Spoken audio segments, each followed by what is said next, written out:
Hello, everyone. It is October 7th, 2022. I am here today to discuss a little bit about the book, How We Heal, written by Douglas Morrison. As those of you who know my work, Body Electronics, this is a prerequisite reading that I have on my list. This is probably the most important book that you can read to prepare for my work. And so today I'm just going to read a little bit of what Doug has to say, in the title of this part is called The Role of Consciousness.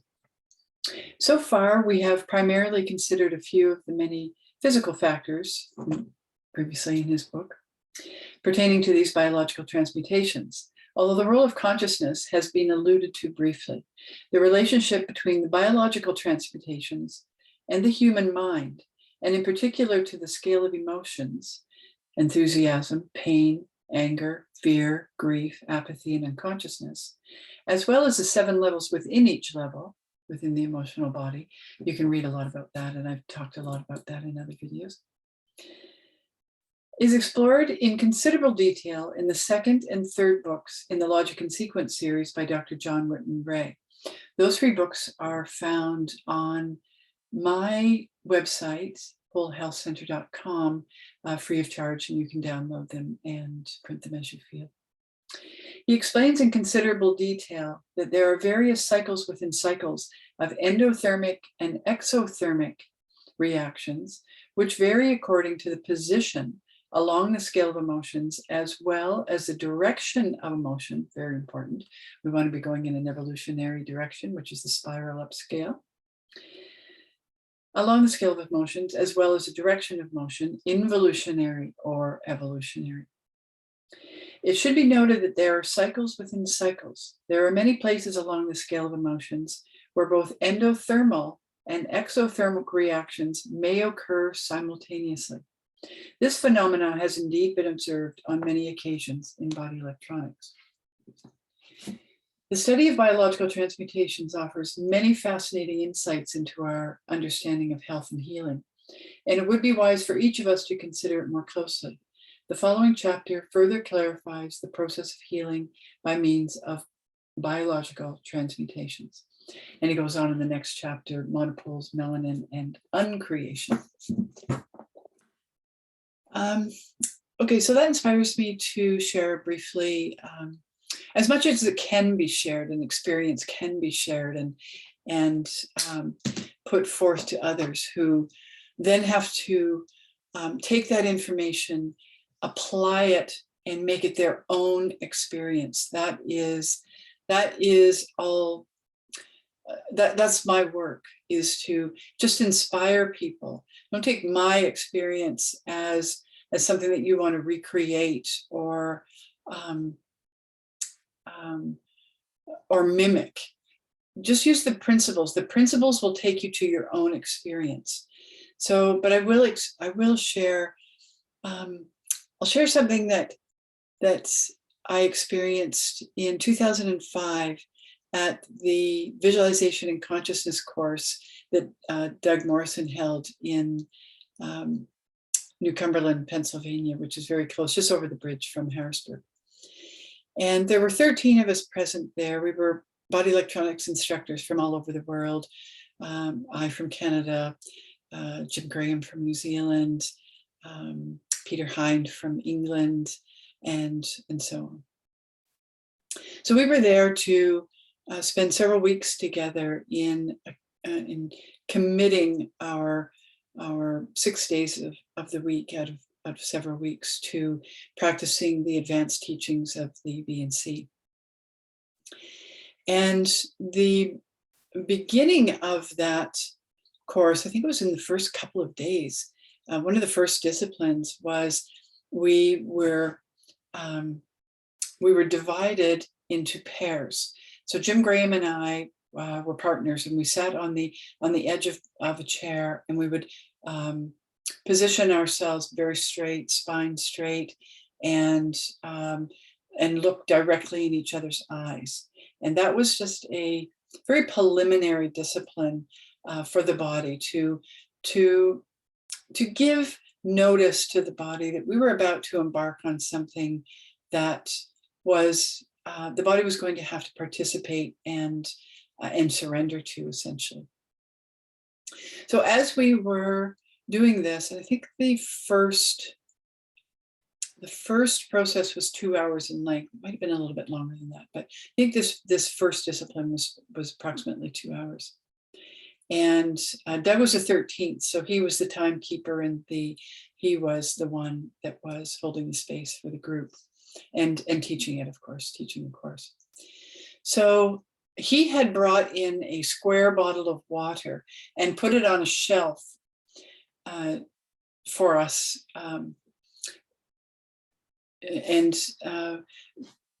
Jim and I were at the end of that line of 12 of us in pairs. And it was probably, time is an interesting thing when you're doing these disciplines. Time loses its power. And but I would say it was at least an hour in. We were already in some very intense energies, and the energies in the room were definitely building. And one of the things that we were doing was remaining perfectly still and breathing deep and even. That's very preliminary to the disciplines within the body electronics protocol. And as Jim and I were looking directly in each other's eyes, this new bottle of water, which would have been probably about 5 gallons, so approximately 50 pounds, maybe some had been used out of it. So let's say between 40 and 50 pounds. That bottle of water leapt into the air and came to the floor a couple of feet from where we were sitting. And Jim and I, although it was a bit of a struggle within me to maintain my presence and maintain my focus, but we did, and all 12 of us did maintain our focus, and we didn't move, we weren't in any way disrupted, so we kept going. Later in that VNC, as all the body electronics people know, I experienced Serums Resistance and went through the time-space continuum work. And during that experience, during one of those experiences, I experienced intense endothermic, exothermic reactions within my body simultaneously. So, as Doug said in that paragraph, to more fully understand it, you must go to John's books, the Logic and Sequence series, which are to be read in order. The first one is The Laws of Love, Light, and Perfection. Second one is on the healing crises. And the third one is the electrification of matter, culminating in 999 pages. And so let's go back to the endothermic, exothermic reactions. These are when we're having powerful biological transmutations within the molecular structure of the atoms that these bodies and this three-dimensional environment consists of. It is very powerful and profound experience every time we go through an endothermic or an exothermic reaction, which happens very often on the body electronics point holding table during intensives and during point holding groups. I think there are perhaps 2 or 3 point holding groups in the world today. If anybody is running a point holding group, please contact me. I'd love to be aware of that.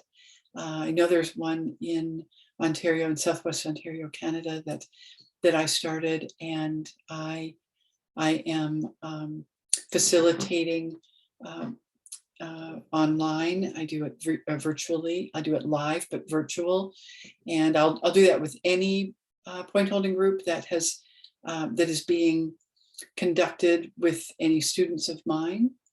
There has to be people who know what the protocols are, how to plug people into the points, and how to hold space for the process. So anybody who has studied with me and feels like they want to hold a point holding group in their area, and have people come into the group and study and then learn the point holding process and experience the point holding process, I'm happy to be present for that. Today, I just put out onto the Facebook group page, Body Electronics, The Evolution of Consciousness, and to my other pages, Illia Heart, I think I call it Illia Heart, Health and Vitality, or something like that. You can find it if you look in the Facebook groups. I'll put it there, and I'll put it on my timeline too. And what I'm inspired to do here in the Kootenay Mountains of British Columbia, I live very close to Nelson, and I have a beautiful spot on the side of a mountain. We have really good water, and it's really a precious, very precious place here. And I really feel I've been doing some one-on-one sessions. People are coming in for what I call acupressure massage. It's not body electronics. Body electronics is done in group. There's no practitioner and client. You give and receive equally. But I have been giving here some one-on-one sessions where people can come here to my home and just have a 2-hour acupressure and massage session with the focus on finding resistance within our own consciousness as it surfaces, and transmuting that, which I do educate the person prior and facilitate during the session. So as I've been doing that, I've been really now inspired to expand on that for people from a distance who want to come and really reset their healing, their health, really look deeply into their own consciousness and have that that deepening facilitated both with nutrition, with counsel, with detox bathing, and with daily acupressure massage sessions. I will be purchasing and preparing all of the food. I will facilitate each day the person's process as they go into a healing crisis and go through the healing crises. So if you or any of your family members, friends are interested in pursuing this, please email me. You'll find my email and contact info on my website. And I'm doing one, so these are one-on-one, to be clear. So it's a 7-day, 7 nights to come and stay in my home, and you'll have beautiful accommodation, a private bed and a private bath, and it'll be an experience. You look on the testimonials in the bottom of the post that I made today announcing this. Many people have been, I've been doing this for well over 30 years. So there's many testimonials. I used to do tours where I would take people to places like Sedona, Mount Shasta, Kauai, places of interesting geological energies. And one tour I did was with a group of 5. We did 22 days together in and around Sedona. And so it won't be that intense. It will be, because the intensity builds with time. So we're starting off with these 7-day intensive resets, health resets. And so that's what I wanted to share and announce today. The inner work of consciousness change is ongoing. It becomes more and more profound, and If you are truly feel that process is really with me, the process with me is something that you really feel called and convicted, then please reach out. Thank you.